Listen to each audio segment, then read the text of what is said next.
Hello again, welcome back to the channel, and today we're back in Newcastle, Oosburn to be precise.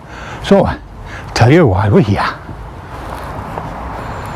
We're now walking around Ballast Hill burial ground. It's now a fairly nondescript park or small area of green space, as you will. Gets its name originally being constructed from ballast from a ship's using a time. Ballast is a dense, heavy material, i.e. clay rock, that's carried in ships to maintain its stability when not carrying cargo. Once the ships arrive in the time to take away the coal and other cargo, the ballast would be left behind, and it got transferred onto this, and why it became known as Ballast Hill. Ballast Hill stands to the rear of old Oosburn School building on the south edge of Oosburn in Newcastle, but has a fascinating history that, if you look closely, it reveals itself in the footpaths that loop around it. Ballast Hill burial ground was, as the name suggests, formerly a graveyard. In fact, it was the most non-conformist burial ground in Newcastle. A non-conformist is somebody who dissents from the established Church of England. During the 17th century, mid-17th century, Newcastle saw an influx of Scots who were Presbyterians, and a large quantity of European Protestants who settled in the St. Lawrence area. And a large number of immigrants became Quakers. As a result of these religions, they didn't want to be buried in Anglican burial grounds. This also included Baptists, Methodists and Independents, who arrived in the 18th century. It is thought that burials were happening in Ballast Hill as early as the 1609 plague, and probably the foreign plagues in 1625, 1636, 1665 is probably how it got its nickname, Plaguey Fields. It was also known as Granny Field or Granny Park, probably because grandmothers waiting for the kids coming out of school.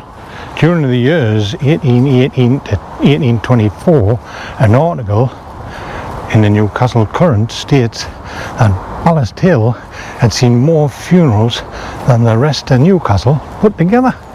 It is thought that over 3,600 bodies were buried in this area in that spell, leading to expansion in 1827. Reports from the time suggest that overcrowding caused a few problems with swine beginning to root and grub around the graves. The burial ground was closed following a cholera outbreak in 1853, and in 1930 the site was laid out as a playground after the gravestones were removed in 1929. The remaining tombs were laid flat to create the footpaths on the site. Those most prominent dissenters and Methodist ministers were re-erected against the eastern wall of the school. Most of the inscriptions are now almost impossible to read, but you can still see the headstones today. So if you look down, you may be able to see some of the names who found their resting places here.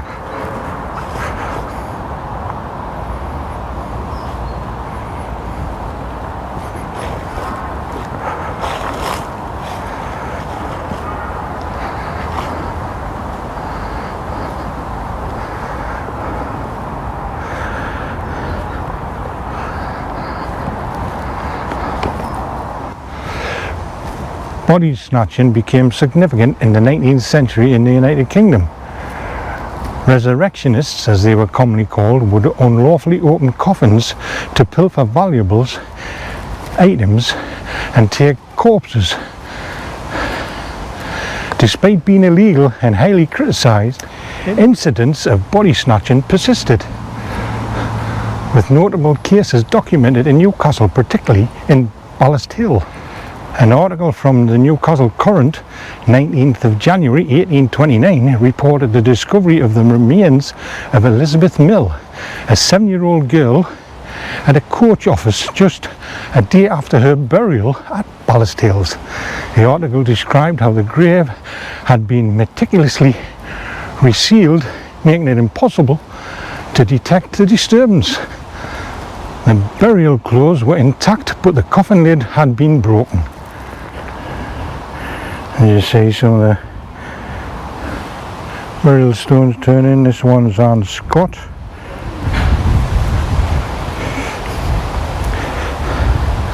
Some of them you can just make out there's right there, but you can't really see what it reads. They're getting that worn. This one I can't make out the name, but I know he died in infancy. And there's the headstones that was left standing up against the school.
Well, I hope you like that little walk around Ballast Hill former burial ground.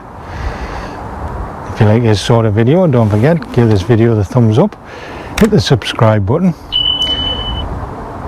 and the notification bell if you want to see more videos, and we'll see you in the next video. Thanks for watching.